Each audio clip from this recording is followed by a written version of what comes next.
Good morning and नमस्कार दोस्तों। मैं कुमार सराल एग्जाम के यूट्यूब चैनल पे आपका स्वागत करता हूं। दोस्तों लेकर आए हैं करंट अफेयर की बेहतरीन क्लास जो आपकी आगामी परीक्षाओं के लिए महत्वपूर्ण होंगी। तो शुरू करते हैं आज का हमारा पहला प्रश्न। और जो भी मेरे नए दोस्त इसमें जुड़ रहे हैं वो कृपया चैनल को सब्सक्राइब करते रहें और अपने नए नए दोस्तों को शेयर करते रहें। और क्लास अच्छी लगे तो बाद में लाइक करना ना भूलें। तो प्रारंभ करते हैं। मैं अपना पहला प्रश्न है, एक मिनट। प्रश्न है हमारा, विस्का यात्रा महोत्सव 2024 का आयोजन कहाँ हुआ? ऑप्शन है नेपाल, बी है भूटान, सी है पाकिस्तान और डी म्यांमार। तो इसका जो राइट आंसर होगा वो फिलहाल नेपाल में हुआ है। अब इसकी बात करते हैं तो नेपाल में कहाँ पे हुआ? तो भक्तपुर है एक गांव, वहाँ पे हुआ नेपाल में, ये भक्तपुर में, ठीक, जिले में, भक्तपुर जिले में। नेपाली नववर्ष का प्रतीक होता है। और बात करें नेपाल की तो इसकी राजधानी काठमांडू है, सबको पता होगा ना, काठमांडू। और ये जो है काठमांडू सार्क का मुख्यालय भी है। और यहाँ के राष्ट्रपति की बात करें तो रामचंद्र पौडेल हैं, रामचंद्र पौडेल। और यहाँ के जो पीएम हैं फिलहाल पुष्प कमल दहल हैं। विद्या देवी भंडारी इसके पहले राष्ट्रपति थी, पुष्प कमल दहल। और यहाँ पे पशुपतिनाथ का प्रसिद्ध एक मंदिर भी है, माउंट एवरेस्ट भी है। अन्य त्यौहार की बात करें तो लोंगाटे उत्सव अरुणाचल प्रदेश, गणगौर उत्सव राजस्थान, ओणम केरल और सरहुल झारखंड में मनाया जाता है। अगला प्रश्न हमारा है, प्रश्न है, किस युवा भारतीय स्केटिंग खिलाड़ी ने 25 मीटर से अधिक की न्यूनतम लिम्बो स्केटिंग का नया विश्व रिकॉर्ड बनाया है? ऑप्शन ए है Purnima Gupta, option B Tachhavi Vadhani, option C Arunima Sinha, option D Chandrika Kaur.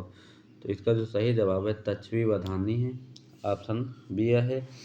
यह गुजरात के अहमदाबाद की रहने वाली 6 साल की लड़की है, ठीक, 6 साल की है। और इसने न्यूनतम ऊंचाई 25 मीटर 16 सेंटीमीटर यानी कि 6.29 इंच से अधिक की ऊंचाई से स्केटिंग का नया विश्व record Guinness book of world में शामिल किया है। इससे पहले यह जो रिकॉर्ड था वह था पुणे की मनस्वी विशाल, इससे पहले रिकॉर्ड थी। अगला प्रश्न हमारा है, प्रश्न नंबर 3, एक मिनट। मालकम आदेसिया पुरस्कार 2024 के लिए किसे चुना गया? डॉक्टर प्रदीप, सुरेंद्र सिंह एस जोधका, प्रभा वर्मा और मिशेल तैलागैंड। तो इसका जो सही जवाब है सुरेंद्र सिंह है।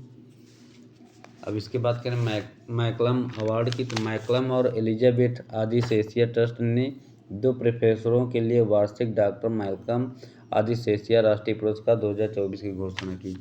जेएनवी मतलब जवाहरलाल नेहरू विश्वविद्यालय के प्रोफेसर हैं सुरेंद्र एस जोधका को मैकलम आदिशेषिया अवार्ड दिया गया। और अजीम प्रेमजी विश्वविद्यालय के एसोसिएट प्रोफेसर विकास कुमार को एलिजाबेथ आदिशेषिया पुरस्कार दिया गया। यह मैकलम पुरस्कार हर वर्ष एक मध्य कैरियर विद्वान को दिया जाता है जिसने विकास अध्ययन के क्षेत्र में महत्वपूर्ण योगदान दिया है। यह पुरस्कार की जो शुरुआत हुई थी 2000 में हुई थी, ठीक, इसकी शुरुआत 2000 में हुई थी। अगला प्रश्न हमारा है, संगीत में नृत्य कार्यक्रम Tagore on the Padma board का आयोजन किस देश में हुआ? बांग्लादेश, नेपाल, भारत या पाकिस्तान। तो इसका जो आयोजन हुआ फिलहाल बांग्लादेश में हुआ है, ठीक। बांग्लादेश के रविंद्र कुथिवाड़ी में पद्मा नदी के तट पर और Tagore on the Padma board पर संगीतमय नृत्य कार्यक्रम आयोजित किया गया। कवि गुरु रविन्द्रनाथ टैगोर की स्मृति में कार्यक्रम का आयोजन हुआ है। 1913 में इनको क्या बोलते साहित्य का नोबेल मिला था गीतांजलि के लिए, पहले प्राप्त करते थे गीतांजलि के लिए। भारत का राष्ट्रीय गीत, राष्ट्रीय गाना और बांग्लादेश का आमार सुमार बांग्ला इन्होंने ही लिखा है। यहाँ की प्रधानमंत्री शेख हसीना है और बांग्लादेश की राजधानी ढाका और टाका यहाँ की मुद्रा है। अगला प्रश्न हमारा है, अप्रैल 2024 में पूर्व क्रिकेटर रमन सुब्बा का 92 वर्ष की आयु में निधन हो गया। वह कहाँ के रहने वाले थे? अफ्रीका, श्रीलंका, भारत या ब्रिटेन? तो यह ब्रिटेन इंग्लैंड के रहने वाले थे। ठीक, इनका भी हाल ही में निधन हो गया। वह इंग्लैंड के पुरुष टेस्ट के सबसे उम्रदराज खिलाड़ी थे देशों की लिस्ट में। और बस ये इनका यही था। आगे पढ़ते हैं अगला प्रश्न। अगला प्रश्न हमारा है, 128वीं बोस्टन मैराथन पुरुषों की स्पर्धा में किसने अपना पहला बोस्टन मैराथन खिताब जीता? रियान हॉल, कैस्पर रूड, सियाल लेमा या ग्लेन डेविस? तो इसका जो सही जवाब है, सियास लेमा ने जीता है। अब बात करें ये कहाँ के रहने वाले? तो ये इथोपिया के धावक हैं। इथोपिया, खान आप इथोपिया नाम सुने होंगे, अफ्रीका का देश है। तो इथोपिया के रहने वाले हैं। वह साल के आखिर में होने वाले पेरिस ओलंपिक के लिए शीर्ष दावेदार बन गए हैं। यह अफ्रीका के निवासी इथोपिया के हैं। राजधानी इथोपिया की तो अदिस अबाबा नाम सुने होंगे आप। अदिस अबाबा इसकी राजधानी है। ठीक, मुद्रा की बात करें तो इथोपियाई बीर है। इथोपियाई बीर इधर ये हैं। ठीक, पीएम की बात करें तो अभी अहमद अली हैं। अभी अहमद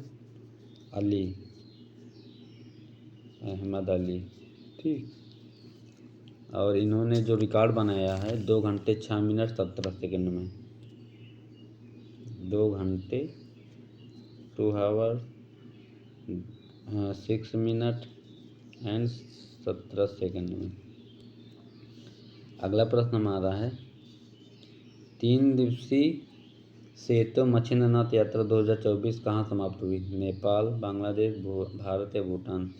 तो इसका जो सही जवाब है, यह नेपाल में समाप्त हुई है। नेपाल नहीं, इसका बांग्लादेश में हुआ आयोजन।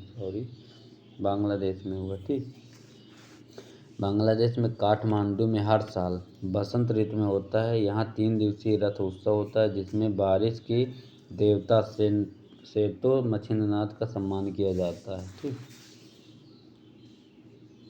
अगला प्रश्न हमारा है, एप्पल और क्लीन मैक्स ने किस देश में नवीकरणीय ऊर्जा को आगे बढ़ाने के लिए समझौता किया? श्रीलंका, भूटान, भारत या पाकिस्तान? तो इसका जो सही जवाब है अपना भारत होगा। भारत में 6 औद्योगिक स्थलों पर 14.4 मेगावाट की छत पर सौर ऊर्जा स्थापित करने के लिए क्लीन मैक्स के साथ साझेदारी की गई है। ठीक, और आगे बात करते हैं, इसका उद्देश्य जो है देश में अपने परिचालन से जुड़े उत्सर्जन को कम करना है। क्लीन मैक्स एशिया में अग्रणी कॉरपोरेट्स के लिए स्थिरता का भागीदार है। अगला प्रश्न हमारा है, संयुक्त राष्ट्र जनसंख्या कोष UNFPA ने कितने वर्षों में भारत की जनसंख्या दोगुनी होने का अनुमान लगाया? 77 साल, 66, 60 या 70? तो इसका जो सही जवाब है 77 साल में। अब बात करें, भारत की आबादी 144 करोड़ है। ठीक, और वही चीन की बात करें तो 142.5 करोड़ है। ठीक, तो पहला ऑप्शन तो पहला सही भारत और उसके बाद चीन है शीर्ष देशों में। भारत की आबादी 1.44 मिलियन तक पहुंचने का अनुमान है, जिसमें 24% जो हैं बच्चे हैं। 24% 0 से 14 साल के बच्चे हैं। ठीक, अब संयुक्त राष्ट्र जनसंख्या कोष UNFPA की स्थापना की बात करें तो इसकी जो स्थापना हुई थी वो हुई थी 1969 में। ठीक, और इसका जो मुख्यालय है न्यूयॉर्क अमेरिका में। प्रमुख इसके कौन है? तो नतालिया कलेम है। नतालिया कलेम इसके जो प्रमुख हैं। ठीक, ये अगला प्रश्न हमारा है, just a mercenary notes from my life and career नामक पुस्तक किसने लिखा? विक्रम सेठ, सलमान रुश्दी, गीता गोपीनाथ या दुवरी सुब्बाराव? तो इसका जो लेखक है दुगरी सुब्बा राव, ये आरबीआई के पूर्व गवर्नर जनरल भी रह चुके हैं। अब आरबीआई की बात करें तो इसकी स्थापना जो हुई थी 1 अप्रैल 1935 में हुई थी, पता होगा आप लोगों को। ठीक, 1935 में। इसका राष्ट्रीयकरण 1949 में हुआ था राष्ट्रीयकरण। इसके पहले जो गवर्नर थे ओसबोर्ड स्मिथ थे अंग्रेज, और भारतीय पूछे तो सीडी देशमुख थे। वर्तमान में 25वें गवर्नर जनरल हैं शक्तिकांत दास। और ये जो बनी थी आरबीआई तो हिल्टन आयोग से बनी थी। पहले इसकी स्थापना कोलकाता में हुई थी अम्बेडकर के कहने पे, बाद में इसका मुख्यालय मुंबई ट्रांसफ़र कर दिया गया। तो ये थे आज के हमारे 10 महत्वपूर्ण प्रश्न। उम्मीद है आपको अच्छे लगे हों, और अच्छे लगे तो आप लाइक करना ना भूलें, अपने दोस्तों तक इसको शेयर करते रहें। जो भी मेरे दोस्त जुड़ते हैं कृपया चैनल को सब्सक्राइब करते रहें। अगली क्लास आपको दोपहर को बाद मिलेगी। यूपी स्पेशल जीएस और कंप्यूटर के लिए समीक्षा अधिकारी के प्रश्न पत्र के साथ हम मिलेंगे। तब तक के लिए बाय, पढ़ते रहिए। थैंक्स।